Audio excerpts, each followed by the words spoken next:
Welcome to episode 7 of Turning the Goldfields Green. In today's episode, we are looking at the documentary film just released called When the River Runs Dry. In the first half of the show, I'm joined by Andrew Skeoch and Nathan Johnson, both locals who have watched an advanced screening of the film and come on the show to give their responses. Then later on in the episode, I have filmmaker Rory McLeod and film researcher Peter Yates, also both from this region, to talk about the making of the film. But first, Turning the Goldfields Green is produced on Jara country, home of the Dja Dja Wurrung people. I pay my respects to the traditional owners of this land, their elders past, present and emerging. Salt, Salt of the earth. salt, Salt. Grassroots. grassroots, Salt of the earth people. Grassroots change. Saltgrass. Listen to all episodes of Turning the Goldfields Green on saltgrass.podbean.com. I have Andrew Skeoch in the room and Nathan Johnson, and we are going to discuss the film When the River Runs Dry, which has just been released last weekend in Melbourne and will be screening at the Theatre Royal on March the 4th with a question and answer session afterwards with the director Rory McLeod and I believe with Peter Yates, who is Rory's father and was a lead researcher in the film. They're both local Maldon residents. So they've gone and interviewed people along the Darling River after the big fish kill event of 2019. And Menindee Lakes specifically. Yeah, that region of the river, because it's a very long river. So the three of us have been privileged enough to watch a preview screening of. We've had access to the film before it's been released, and we're just going to discuss it a little, give some feedback on the film, and then later in the show we'll be chatting to Rory and Peter, who made the film. All right, so the first thing I really noticed was the beautiful shots they had of birds in the trees and wildlife. And I was sitting with Nathan, and he is an avid sort of nature watcher, and he was going, I don't even remember what they were called, but he knew the names of most of the birds and lizards and things. The grey butcher birds and sacred kingfishers and the rainbow bee eaters was the first one. That's right. Yes, yeah. And they showed those shots the whole way through the film, which was a blessed relief from the shots of dead animals and decaying corpses along the riverbanks, which actually became very difficult to eat our dinner while we were watching the film because it was a bit grim and gruesome. It's interesting that from a nature sound point of view, which is where I'm coming at it from, every time a bird would pop up on screen, I was noticing that they actually got the sound right. You know, the calls in the background were the species you were seeing. And Peter told me that they've won 3 awards for this film. Wow. And one of them is for the best sound. Brilliant. I think it was the Golden Film Awards in America, in Florida. Great. So, and little things like there's a scene where a kangaroo hops across a dry lake bed, and it's a little bit of drone footage, so you're seeing the animal almost hop underneath you, and subliminally you can hear put as it. Now they couldn't have recorded that live. They must have done that afterwards, but they've taken the time to do that and to do it almost subliminally. You hardly notice it. Indicates how much care and attention they've put into the actual craft of making their film. Yeah. Now, Andrew, just as a segue, can you give us a little background about yourself and how you know all these things about recording nature and sound? I'm a nature sound nerd. Well, I've been sound recording in natural environments for 25 years or more, nearly 30 years now. So, I'm a wildlife sound recordist, and taking those recordings and publishing them as recordings for people to listen to and enjoy natural places that perhaps they'd never get the opportunity to visit. Put on a pair of headphones and you're there, It's and has that taken you around the world, or has it been primarily Australian? It started in Australia and, for probably the first decade. But we'd always, when I say we, myself and my partner Sarah, we'd always wanted to travel overseas and just experience some of these places. So yes, we ended up doing extensive field work around the world in most continents now. We haven't been to South America yet, but... And you live in Newstead, is that right? Yes, yeah, the wild west of Castlemaine. And so, as I understand it from a conversation we've had in the past, you have actually spent some time up at the Murray-Darling River Basin and done some recording up there, and you've seen it over time. Yes, I wouldn't say I know it intimately, but there are places that we've spent quite a lot of time. Muttawinji, north of Broken Hill, was where we first began sound recording, environmental sound recording. We did a crazy trip where we loaded up our bicycles and rode from Mildura towards Menindee, and we got caught in a rainstorm. The road just turned to liquid concrete. And, wow.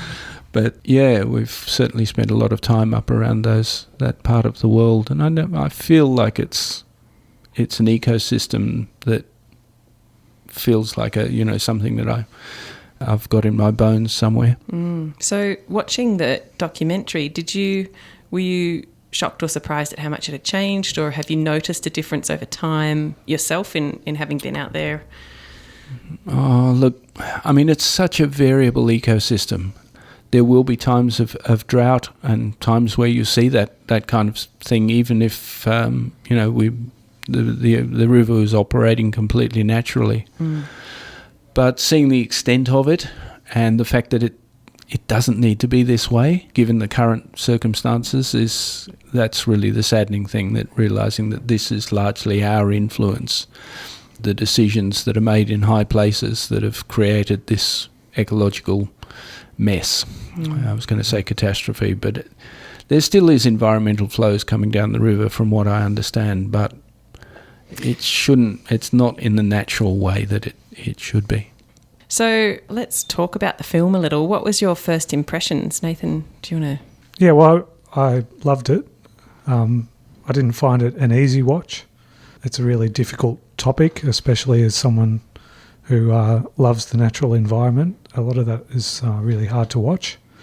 But it's amazingly shot. Like you said, the sound made an impression on me too. And I thought it was pretty well researched, and while they didn't cover all their bases in terms of a balanced presentation, they got a lot of different voices, which was great. Everyone had a real care for that river. I was impressed by how much they had gained the trust and were representing the voices of the local Indigenous community, which can often be a bit reticent to get involved with the media. So they've obviously created some relationships there, and it was very strongly told from that point of view for the first solid 10, 15 minutes of the film probably. And then it sort of switched to farmers and some other people who were involved at bureaucratic levels and other experts. And it was interesting because I started to feel a little bit like, I really want to hear the science of it, not just the culture of it. But they came back and forth. Eventually through the film, they wove all of these different viewpoints in and out of each other and kept on returning to that Indigenous viewpoint, which is so valuable to hear, I think. And there are a couple of characters in there that I was like, I wish I knew you. I wish I could just sit down and have a cuppa with you. And that story of what the landscape means in terms of the cultural narrative and the learning and passing knowledge down through the generations and how that was presented, I thought was really nicely told. Yeah. I believe Peter's an anthropologist, Peter Yates, so he probably would have had that background, and his work with Indigenous communities elsewhere would have created the ground to develop those connections and that trust. I know he's worked in various areas of Australia very closely with Indigenous communities. So, what did you guys think about how the narratives were interwoven and how the story unfolded of it? Did it come across easily and well? The impression that I got is it's an extraordinarily complex subject. Yeah. And, just to be able to cover it in 50 minutes just felt like a huge ask. And I think they touched on a lot of things that, it's over in 10 seconds. Hang on a second. A pipeline to Broken Hill, and they changed what's going on there? So there's a lot there that in the space of this film you just didn't have the time to explore. No. it left me with a lot of questions, but I think that's one of the strengths of the film as well, is to get the viewer to really ask what's going on here. Yeah, and it certainly seemed that all the different voices, their different perspectives, they were all pretty clear what was going on. Yeah. So, Nathan, you mentioned earlier that it was potentially not very balanced, and I noticed that they haven't really been able to get interviews with, perhaps they've asked, but they haven't actually used interviews with politicians or people or the farmers who are directing the water away from the floodplains and all of that sort of stuff. I'd be curious to hear their point of view, but I think also we don't need to hear their point of view. In some ways, I think that actually we know what it's about. They want their business to succeed, and they're using what they can within the means of the law, and the law's allowing them to do this in the way the law is currently set up. So no one's been breaking the law, they've just been taking advantage of what's available to them. There are some aspects of the law that haven't been adhered to. And there's also historical aspects to this as well, that for instance, water rights that were originally set up for market gardeners have now been bought by international corporations, and they use them very differently. And nobody's particularly gone in there and Reassessed it. Yeah, changed the law because it's no longer appropriate. It's just somebody's gone, oh, okay, we can do this and we can do that, and yep. So that's the complexity that I think, is behind this story. What I felt, there's a long history to it and a build up. There is, and I think what Peter and Rory have focused on in this film is the actual outcomes of this and what it's led to. Both environmentally and culturally, as well as, when I say culturally, it's not just Indigenous people, it's the local farmers, local communities who are very articulate in saying that this is it's ruined our businesses. So I think it's important to recognise what you were saying earlier about that it comes down to business. It's a particular kind of business. Yeah. It's not communities and local, farmers that are doing, running the family farm. It's this is big international corporate business. Yeah, and the interesting politics between the states too, about what, Yes. what happens on one side of the border and how they don't care about the other side of the border, I think it's really interesting commentary on human nature too, about what humans are prepared to take for themselves. It's sort of like a snapshot of what we're facing on a global scale in terms of this environmental crisis. It's a few people are prepared to do a lot of grabbing and make a lot of money, but they're not thinking about downstream, either downstream in terms of time, so what will happen in 50 years, or downstream in terms of how it's affecting other people in their current time. Geographically, Yeah. And that's where I felt the Indigenous voices were so strong. Everything that they were saying, they were thinking about the bigger picture. And I can't remember the guy's name, but when he was saying towards the end, look, just hand this over to Indigenous people, we'll run it. You government fellas, you can come to us and ask us, and we'll sit down and we'll talk about it. Yeah. And I think, their perspective would be the kind of perspective that I think you would need to actually sort this out. Yeah. More inclusive, more, starting with the environment and looking at how people are dependent on that environment. Yeah. And I think that what comes through, because it's such an ancient culture, and the stories and the lore and the dreaming and all of the knowledge embedded in that is fundamentally, how do you take care of each other and how do you take care of the landscape so that we can keep living on this land. This is what all of those stories are really about in their, culture. And it might seem like it's just stories and stuff, but it's actually really deeply pertinent to land management in this dry country and what it means to do that in a way that can support everyone, not just you and your little group. And, when Indigenous people are telling stories to each other, we're unfamiliar with those stories, and so we recognise them as stories. Yeah. But we do the same thing. We've just got different narratives, and that we've known them since we were children, and we think that they're right. Yeah. But to outside people, they must seem as daft and unrealistic as anything when you look at the consequences. Yeah. Yeah, true. So what else about the film? There were a couple of moments where I felt a bit lost, like someone was explaining the relationships between, you know, this deal led to that thing and this many gigalitres, and, you know, it got a bit, and I just didn't feel like I was absolutely clear on what the sequence of events was or what it meant. But I think it was clear that they knew what they meant. Do you know what I mean? Like, the people on the ground knew what the deals had been, and they knew what it meant further downstream. Did you guys find that? Quite a lot actually. Yeah, it's a very hard thing to get your head around, especially as unschooled in that area as we are. You know, it's not surprising. I have a story. Now, it's a bit anecdotal, so don't quote me on this, but I was told that someone took a year off. They had a scientific background, so they're very well educated. They took an entire year to try and understand the Murray-Darling Basin Plan. So the government plan? Yes, the federal plan. And after 12 months, they still couldn't get their head around it. Wow. Yeah. From what I understand, that doesn't surprise me. No. I gather that there are something like 153 different kinds of water licenses operating. Yeah. Some of them legacy ideas from the 1950s, some of them predating the Menindee Lakes work. One of the big problems is that there isn't the measurement of input water, particularly on the Queensland side of the border, that they just don't know how much water is coming into the system.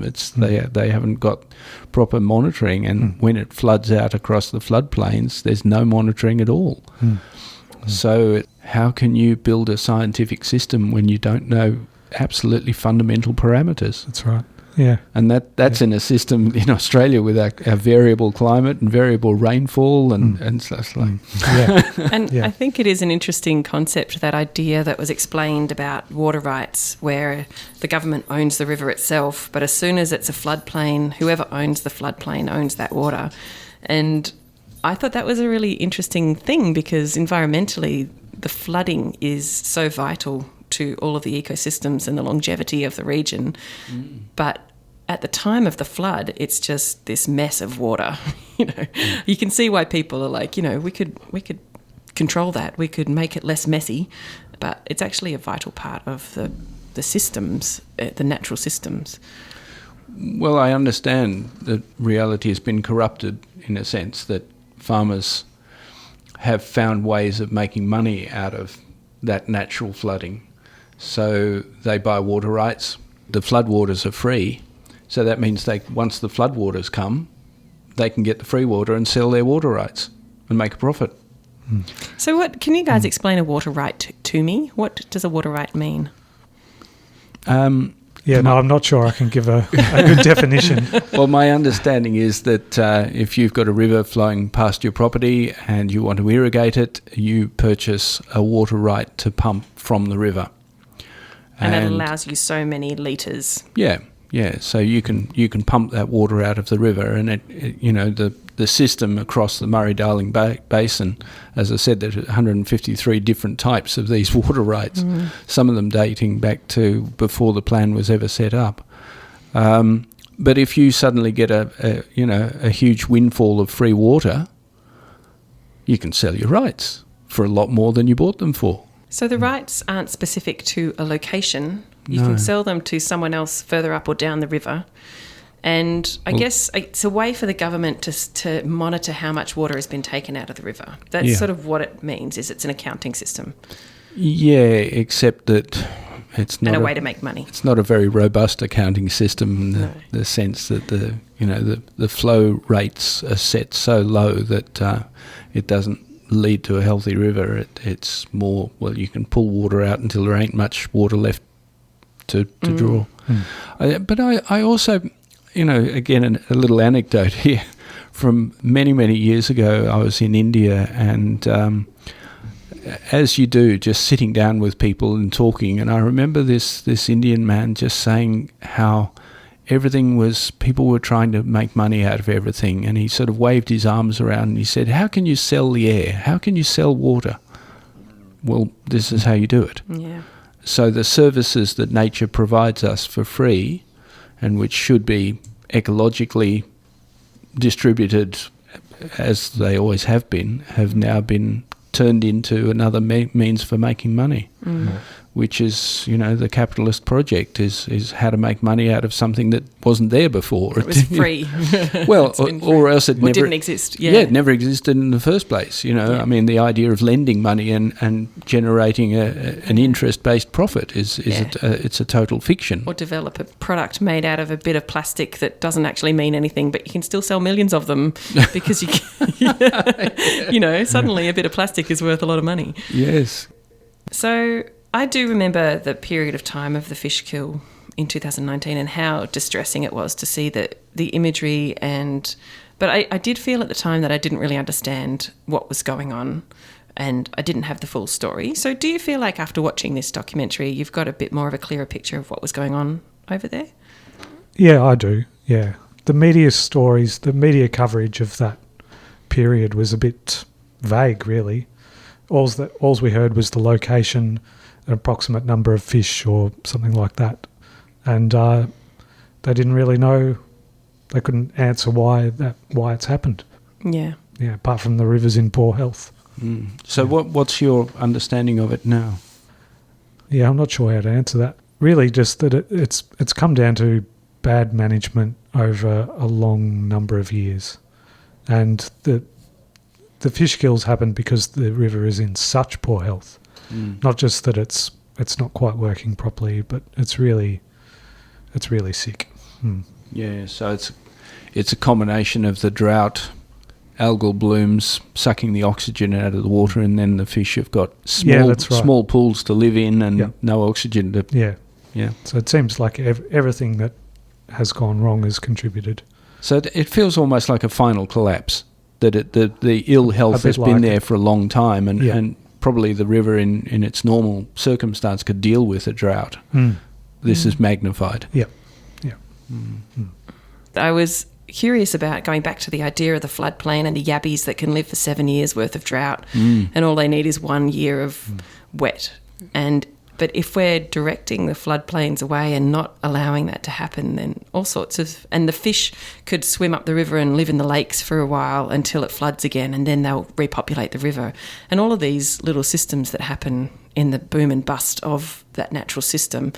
It was interesting to think about whether anyone even looked at those ecological systems before deciding to drain all the lakes and make farming the single priority. I enjoyed what one of the interviewees said about how you've got farming on one side and business as needing water, and then every other aspect of society and ecology and, culture requiring water, like tourism and holidays and the Indigenous people and the locals who, their town relies on the fact that tourists come, and, all of these different things rely on the water being there, but the farming, that one element, has been prioritised over every other aspect of our society and over the ecology.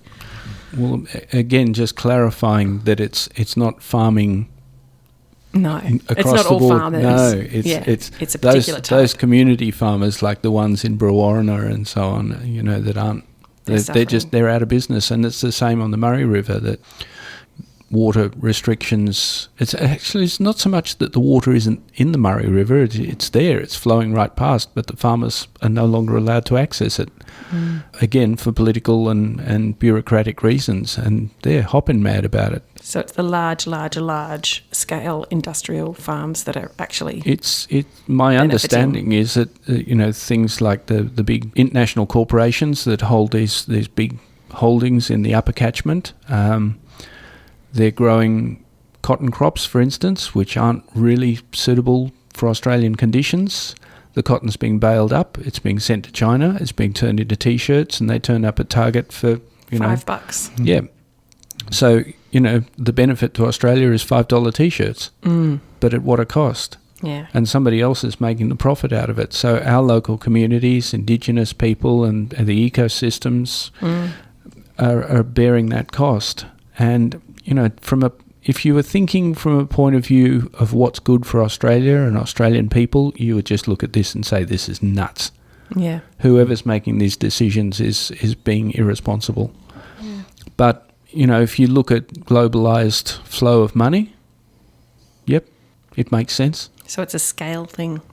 It's another example of globalisation. And globalisation is, when the critiques of globalisation first appeared, I was a bit puzzled because as somebody that had travelled widely, I thought, no, it's fantastic that, we're trading more and we're culturally, there's more cultural exchange and people are moving around, living different places. Globalisation's a good thing.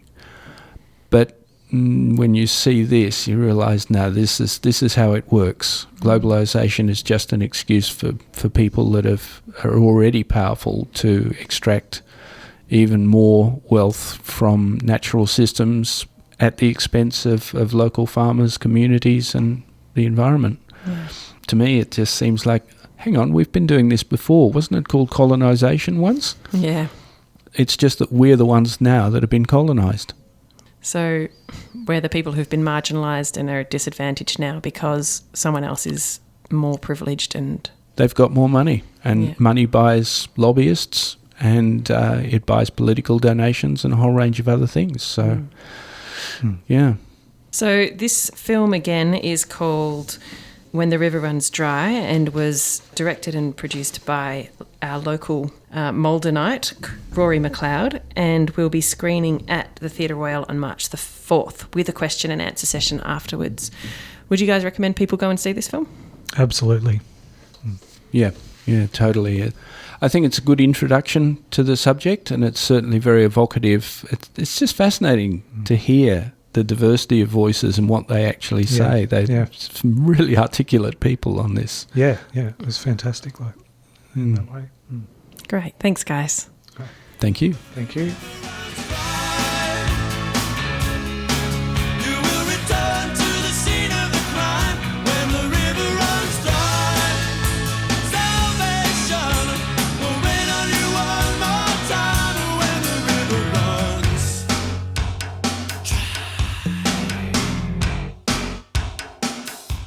That was The Hunters and Collectors with River Runs Dry, as probably most of you will recognise that song really well.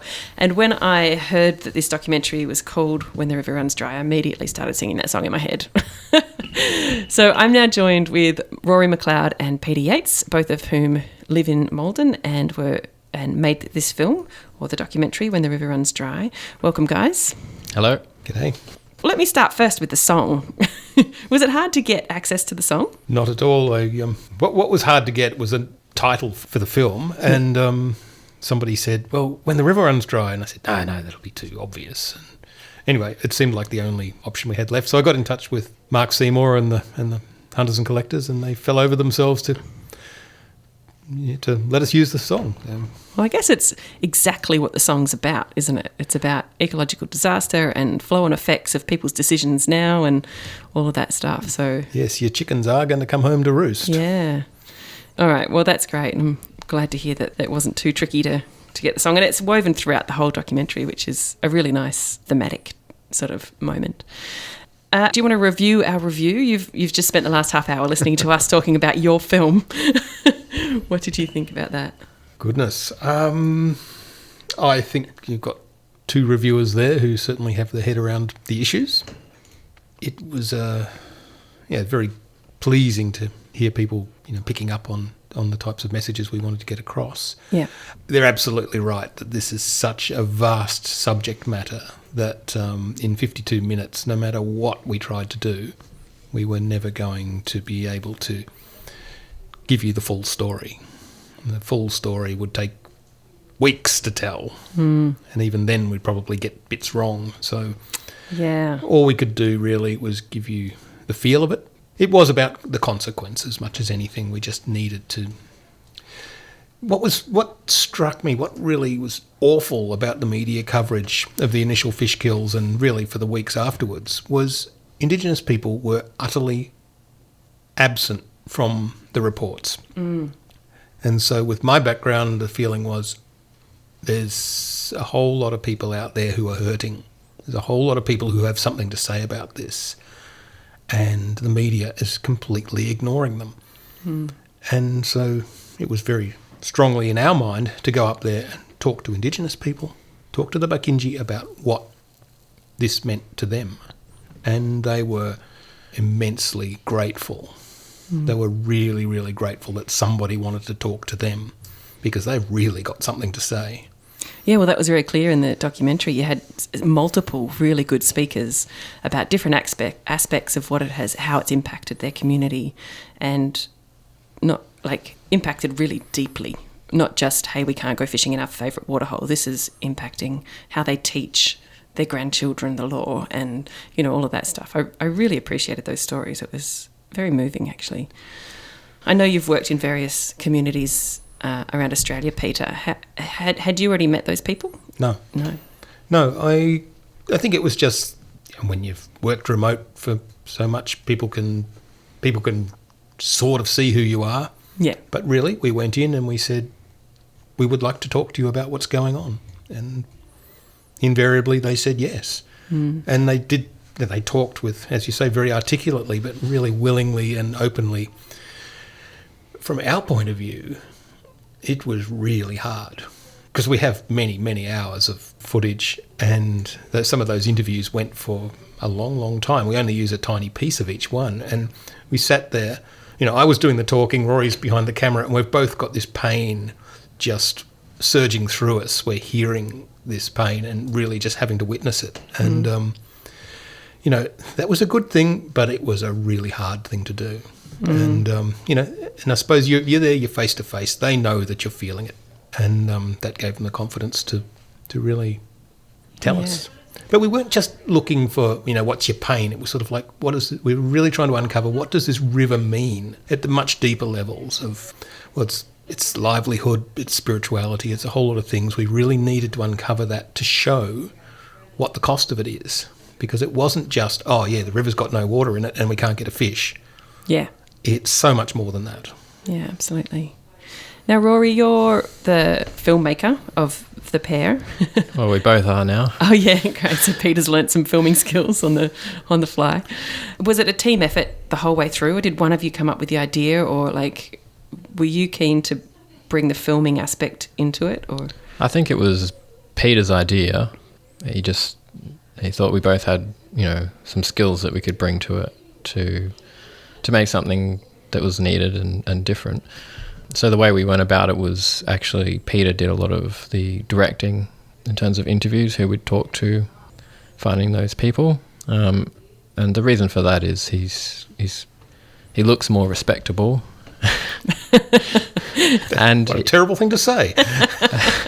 Just he's older, you know, he's got a beard, you know, he's got a sort of grey beard. He's got the old man look. Yeah.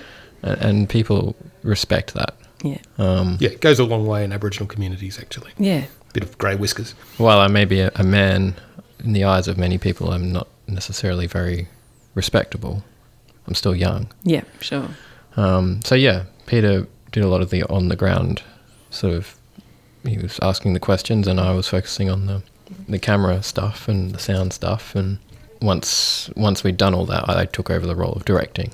And editing. And editing. And putting it all Some together. of the editing. I didn't do all the editing. Okay. Yeah. Well, it's amazingly complex, the editing, and the choice of what goes where and how you weave all of those different voices in, because you gradually meet more and more characters and hear more perspectives of like how it's impacted people and how people understand what's happened. But you go back and forth between all of these different voices and different levels of, I guess, understanding. Like you've got the townsfolk who are just like, we can't water, our farm doesn't exist anymore, our family farm, because we can't get the water, and then the Indigenous people, obviously, as we've spoken about, and then you've also got some more sort of governmenty official type people, bureaucratic people who sort of understand the sort of that level of how things worked. But every single person was agreed that it was an outrageous thing to have happened. And do you feel like, as filmmakers, like we discussed how complex the issues are and how difficult it is to really wrap your head around it, as filmmakers who've spent probably 2 years making this, a year, do you feel like you understand all of the ins and outs of it? No, but the only thing you need to know to teach a dog tricks is more than the dog. No, we we certainly don't understand it all. It's vastly complex. Yes. And there's parts of it that probably nobody knows about yet. We haven't even seen all the consequences of what's going on. We certainly don't know all the machinations at the top end where, the top end of town is deciding things that, will flow down, so to speak, unlike the water. Yes. I think it's pretty clear that it's way too complicated, and perhaps that's one of the many things getting in the way of it doing its job. Yeah, totally. I think that's a really good point. That maybe there needs to be a massive overhaul and a lot of the complexities need to be ironed out. And it sounds like what I picked up especially was the way the two states weren't interacting with each other or helping each other out, and perhaps it needs to be a federal issue. Not that I want to hand this particular federal government much power over anything environmental, but I feel like there needs to be someone in charge who understands the full river. It's been very fashionable to blame the Murray-Darling Basin Authority, and it's true, they haven't done as good a job as they might have. The Murray-Darling Basin Plan was really, it's been subject to so many external pressures, really from virtually day one. So they produced the plan. It was a Labor government at the time. Tony Burke was the water minister, and he released the plan, and the next day, because of a little bit of politicking by certain National Party members, they had burnings of the plan in Griffith. You're not going to take our water away. So we had people manipulating the discourse from day one. So you got that happening at the political end. You've got Queensland playing games. You've got New South Wales playing their own games, but also fiddling with legislation, allowing things to happen that are very doubtful. I won't go so far as using the word corrupt, though plenty of people do. And Victoria played its own games, so that actually Victoria's recalcitrance was the reason we don't have federal management of the Murray-Darling Basin now. Victoria wouldn't play. Really? And so, this is historical. It's not the current government, but every state involved, except probably South Australia, who always get the raw end of everything, has played a part in undermining this. An effective way of managing the full system. Yeah, and it's everyone's behaving as though a system is an easy thing to manage, and it's just look after your patch and it's good. A system is a system. It's vast, it's complicated, and you never know the effect of what you're doing. Yeah, absolutely. And I think this is a lesson for our age in a way, because it's like what we're learning with climate change and the climate emergency is about our global systems. And we've for so long been just ignoring the idea that what we're doing might have impacts, whereas traditional knowledge and cultures like our Indigenous people have understood that very profoundly and respected it, but the sort of modern industrial West does not really.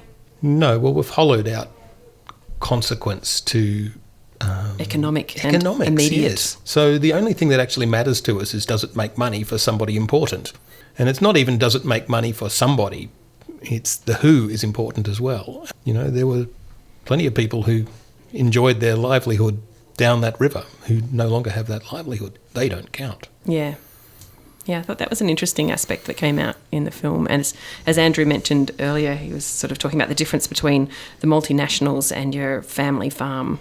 Andrew mentioned something off air, something like there's only 4 multinationals that actually control some vast percentage of the waters. Yeah, so he's referring to the A-class licences, which is a particular type of licence that exists in New South Wales. And these are there's water that is pumped from rivers under low flow conditions. I think there's 158 licence holders, but only 4 of those take something like 86% of the water taken under that licensing.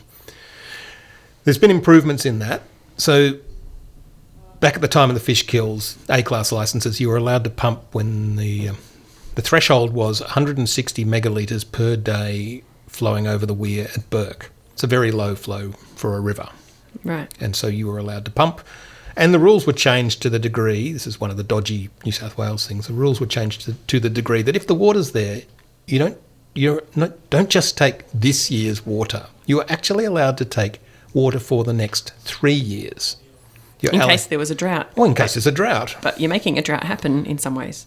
Yeah, you're just moving the drought downstream. Yeah. And so, the rules are changed. People aren't breaking the rules, but it doesn't mean the rules aren't broken.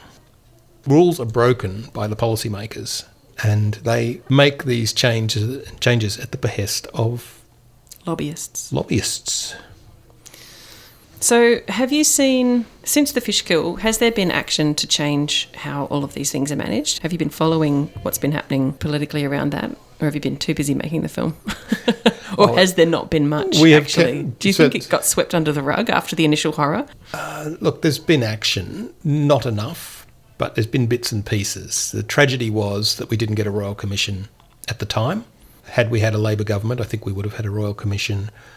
There's no way the LNP were going to allow that, because too many of their own were going to end up with egg on their face. So what's happened since? Mick Keelty has been put in charge as the sort of the river cop. So one person we spoke to, one Aboriginal fellow we spoke to who works for the New South Wales Water Board, I forget exactly what they're called, but anyway, he said never heard of him, didn't know anything about him. And this guy's working on compliance stuff up and down the river and he's never heard. Speaking to another fellow who works for the Murray-Darling Basin Authority, who's actually in our film, but he wasn't working for them at the time, said, oh no, there are good things happening. They're chipping away at it. But really, the Murray-Darling Basin Authority can only do so much when the political interference and the politicisation of the entire management process is undermining every outcome. It's tricky. This is where people start calling for a revolution, I think, when they start seeing things like this, because it's like we can't afford another season like that in a river like that. Like, do you know, people at the time were really worried that the cod, those really huge fish, would actually be made extinct by the extent of that fish kill. Do you know if that has happened? They're not going to be made extinct by that, because there's plenty of cod in other rivers, in the Murray, in the Loddon, they're around. But the rejigging, the removal of the Menindee Lakes, which have been an important fish breeding ground for at least 30 million years, the removal of the Menindee Lakes from the fish breeding potential is going to have vast effects. So tagged fish that are known to have spawned in the Menindee Lakes have been caught in the upper reaches of the Murray. Connected, but a long way away. Yeah. So fish breed in the Menindee Lakes and they travel right through the system. It is a crucial part of the inland fishery. And, the plans of the New South Wales government, particularly, and the Murray-Darling Basin Authority, were the Menindee Lakes are a waste of water because water evaporates. And turns into clouds and then turns into rain. Yes, and actually this is interesting, because some of the people we talked to, this doesn't make the film, but some of the people we talked to said, we've got family or friends over near Warren, way over in the east, and they make the decision as to whether they plant wheat this year or not on the basis of whether there's water in the Menindee Lakes. Wow. If the Menindee Lakes have water, they know they're going to get rain. So they plant. And so they plant. But the Menindee Lakes don't just produce rain, they produce humidity and dew and all the things, all this little marginal stuff that keeps things alive in what is a very dry environment. Yeah. And so the idea that you can just delete something like that from a system is just unbelievable in its stupidity. It is amazing. It's also interesting to think about the nature of what we're trying to achieve. I think we're still trying to anglicise the Australian countryside. Like when the first settlers came here, they all tried to grow roses and have green grass. And we're still trying to grow crops and things that aren't appropriate to our landscape and that require a lot of water, which we don't have. I know that industry must happen, but it seems like we're sort of trying to do the wrong stuff. We should be thinking smarter about how we're farming and what we're farming. Yeah, well, going up there, the floodplains, I imagine, would have had trees all across them and the main tributaries. And every bit of land is cleared for hundreds of kilometres. If you want to go and find a place to camp, well, you're in plain sight wherever you go. Yeah, big, dry, flat, arid landscape. Yeah. Yeah, it's amazing. No, I grew up in that country. Did you? And I remember it being forested, Wow. and it's not now. I mean, there's bits of it that are, but I was shocked when we went back and started driving around. I was shocked at the amount of land clearing. And so this incremental, take a little bit, take a little bit, take a little bit, pretend the satellites can't see you. And the government clearly says it's all right because you don't hear of anyone being prosecuted for it. Well, you do, but, you know, it's nowhere near enough. It's a death by 1,000 cuts. And the thing is, in this drought, those farms are shifting sand now. So the people, they clear it, they plough it, and they plan on the rain. This is because it's a summer rainfall zone. You get good rains in the summer. You plant your wheat, you get a fantastic crop. But if it doesn't rain, all your soil blows away.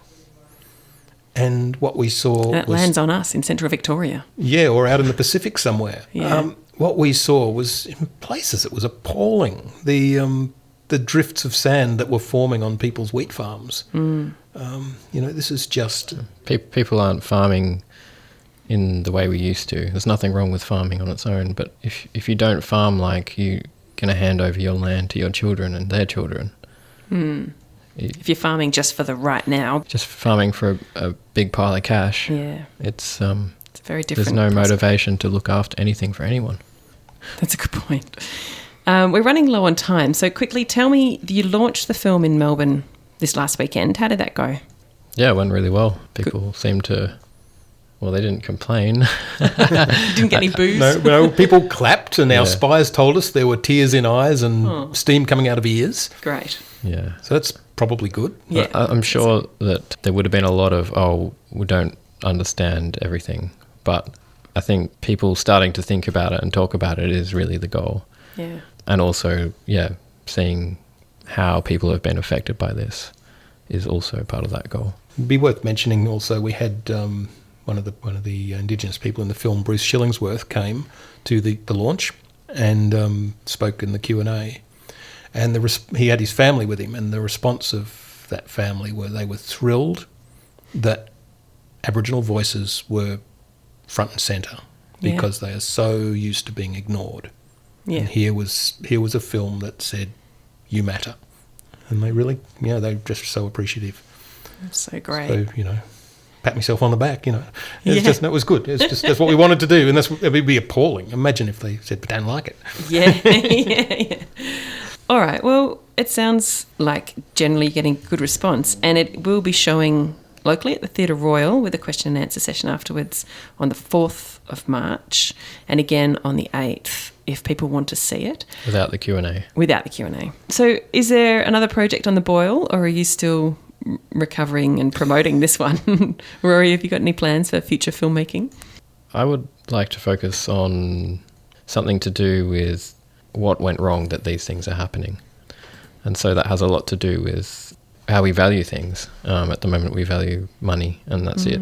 At the moment we take whatever we can, and we don't care at the effects. So I'm interested in the cause of issues like this. Yeah. Yeah. Great. Andrew Skeoch in the review talked a bit about the stories we tell ourselves, the stories we grew up with that are absurd when you look at them from a distance. Yeah. Stories like economic growth, Yes. stories like progress.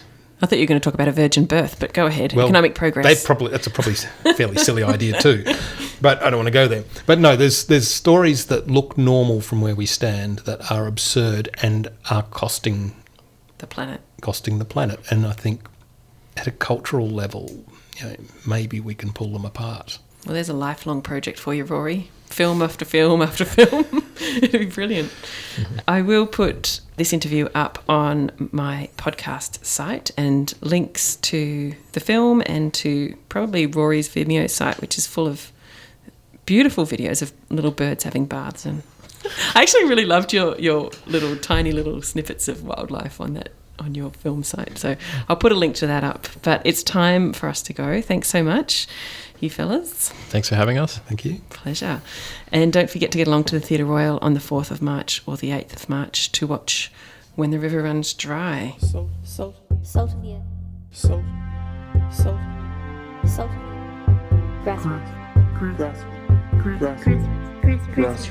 Grassroots. Salt of the earth people. Grassroots change. Saltgrass. Listen to all episodes of Turning the Goldfields Green on saltgrass.podbean.com. My name is Alison Hanley and I have been your host today. I hope you've enjoyed the episode. If you're interested in any of the books, articles or websites mentioned in the show, you can find links to them in the episode description at saltgrass.podbean.com. You can follow us on Facebook or subscribe to our emailing list to get reminders and updates about the show. Email us at saltgrasspodcast@gmail.com. We'd love to hear from you if you have ideas for topics, know someone amazing we should talk to, have a recycling tip, a green product review, or have a song recommendation. Again, email us at saltgrasspodcast@gmail.com. This program was made possible with support from the Community Broadcasting Foundation. Find out more at cbf.org.au. This program was produced in partnership with the Mount Alexander Sustainability Group, MASG, and Main FM. It should be noted that the statements and opinions of myself and the people I interview are not the official positions held by either Main FM or MASG. We welcome feedback and responses to the ideas expressed on the show. If you would like to respond to something discussed on the program, we'd love to hear from you. Email us at saltgrasspodcast@gmail.com. Please be aware that if you do email us, we may or may not read your email on the show and may identify you by first name. If you do not want this, please say so in your email.